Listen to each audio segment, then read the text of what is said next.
Because if you don't have that outlet to go to and talk about and vent to somebody outside of your relationship, it's gonna build up.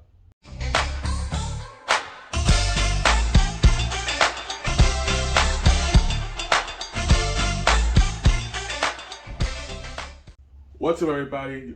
You're kicking it on the block with me, your kid JW here. On this episode, we're talking about mental health and communication in a relationship because a lot of things can affect the overall mental health and stability of the relationship. And it can sometimes be resolved just by proper communication. So we're going to sit back, we're going to dive right into it, talk about how to properly communicate your frustrations, your concerns. That way you can make sure that your partner is not feeling like they have to bottle everything up. And in turn, you can help your partner's mental health and your mental health as well. All right? So jumping right on into it, it's like this. Communication. You guys already know. You guys listen to the podcast. You already know. You've seen the last few videos here about communication early on about the relationship. Now, mental health aspect of the relationship is a little bit different because we all have our demons that we're fighting. We all have our ups and downs. We have good days, we have bad days. Okay? Now, when you're in a relationship, you have to be able to trust your partner, to come to your partner and talk to them about the issues. When your partner's coming to you about something, whether it's a concern that they have about the relationship or how they feel about something else, you have to make sure that you're there. Because it's not always easy for people to open up because they get ridiculed, they get told, oh, don't worry about it, you shouldn't feel that way. And it makes them feel like they don't matter. Okay? Now, I know a lot of folks are gonna say, oh well, just go to therapy or talk to a friend or something. That's easily said than done. Okay? I can honestly admit that. And when I say communication, look at it like this. When your partner has a concern, the main thing that we tend to do is dismiss their concern because we feel like, oh, it's not us, it's not our issue, so don't worry about it. And that can affect your partner in more ways than one. Your partner could think that you don't care about their concerns, and in turn, they're not going to bring anything to you. So they're going to try to fix or address those concerns that they have with themselves, and it's going to put them in a headspace to where it's a little bit hard for them to wrap their head around. I can honestly say that because I've been that person on both fronts. I've been that person who told my partner, "Oh, don't worry about that. Don't worry about it. It's nothing major." Because I will always sit there and tell my partner, "Don't worry about the little things. Let's focus on the big issues." And those little things turned into big issues. Case in point, I had a friend, in the previous relationship, had a friend, okay? I didn't see it as a disrespect thing, okay? I didn't, because me being me, everyone who knows me knows I'm a people person, mostly. I'm easily able to make friends with people. I network a lot. It is what it is. I'm a flirt, okay? I will admit, I'm a huge flirt. So, but when I'm in a relationship, I'm focused literally on my partner. Now, if I'm being hit on when I'm in a relationship, I don't pick up on it. Okay? I don't pick up on it when I'm in a relationship. Hell, I don't pick up on it when I'm single. So I really don't pick up on those signs, okay? Because a lot of stuff I kind of flirting, other people don't do. So it's like, oh, you're not flirting. All right, whatever. But anyways, it's like I had this friend would always, call me pet names and whatnot. They knew I was in a relationship, but they got to the point where they were saying pet names and it's like, oh, hey, we can hang out, just in a third. And I guess you could say there was like that borderline emotional cheating. And my partner communicated it to me because, a while back, previous relationship, hey, they went through the phone and whatnot because they had their own insecurities. They saw the messages. They didn't understand the friendship that we had. And they was addressing those concerns where it's like, oh, don't worry about it. We're just friends. Don't worry about it. That's a concern you. Just a third. Now, in turn, that created a rift. Okay? So they're in the back of their head, they're thinking, oh, why are they talking like this? Why is he dismissing this? There's something more. Fast forward to my current relationship. You know, my partner, hey, addresses concerns, saying, oh, tells me their concerns, their fears, and whatnot, or their viewpoints on certain things in life, and I can admit that, hey, yeah, I've been that person to sit there and say, hey, don't worry about it. It's outside of your control. Don't worry about it. And yes, that's the most wrongest. I think that's the word. The most worst thing you can do is tell when your partner's trying to open up, especially if they're not used to opening up to a significant other, for you to tell them that, oh, don't worry about it. It's gonna be okay. Because you're putting in that mental state that, one, you're putting in their headspace that you don't really care what they say or how they feel. Two, you're being toxic as hell because you're not listening to your partner, bring something to the table, and talk about something how they honestly feel. Okay? Mental health wise, it's like we all have bad days. Like I said, we all have bad days. Sometimes it's hard for us to wake up in the morning and get the motivation to do something. But you have to be able to put that layer aside and be there for your partner.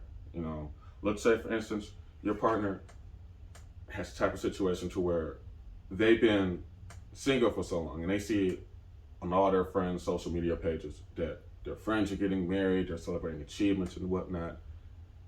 And your partner feels down because they're not where they are.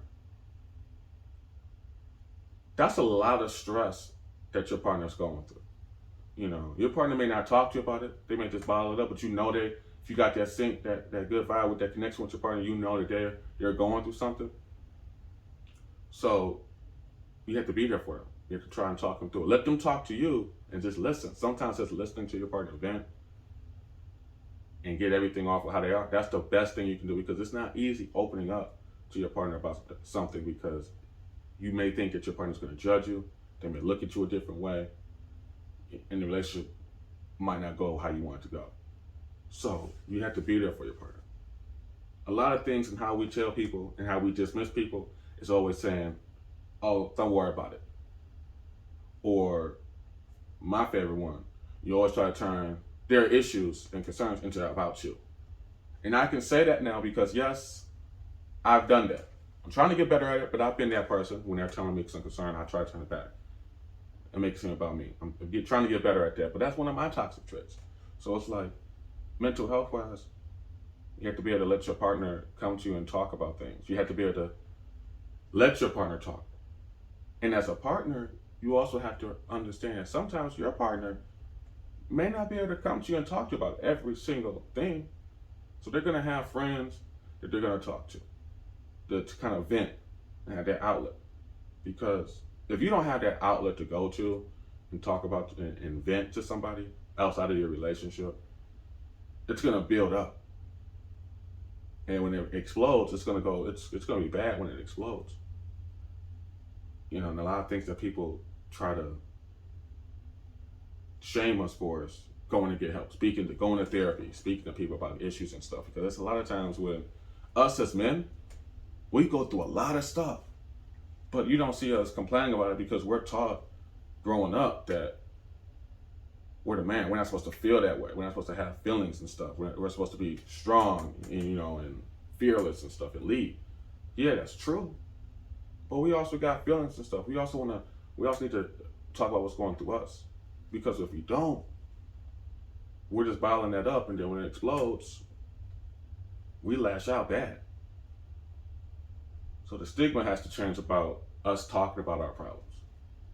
Because if we don't talk about our problems, we can't fix ourselves. We're doing more harm to the ones that we love. And communication is key to fixing your mental health and whatever you're going through. And I know my partner. Y'all know her, Miss Diva Talks. She always just sit there and say, "Why are you sitting in the car when you just pull up?" Because that's me sitting in the car when I pull up to my house, is one of those things I used to do before in my past relationships. To where I just sit there and get myself together. You know, and ladies, it's a lot of things y'all don't know that a lot of times when we're coming home from work or whatever, we sit in the car. We're trying to get our thoughts. Sometimes, yeah, us as men, yeah, we do cry. You know, we do that stuff when y'all can't see it. So that way y'all think we still good. It could be a lot of stuff going through our head. Whether it's something affecting us at work, finances, how we perform in the bedroom with y'all, how we feel like we're not handling the relationship well because we see how everybody else is doing things, you know, especially if we know that we have our own insecurities and we know that we got a beautiful woman, but we see other men commenting on your posts or DMing y'all and whatnot, or we know the type of people that you used to date. So we're thinking all this stuff, and we can't come to you about it because we don't want to seem weak. So yeah, we'll sit in the car and we'll think about all that.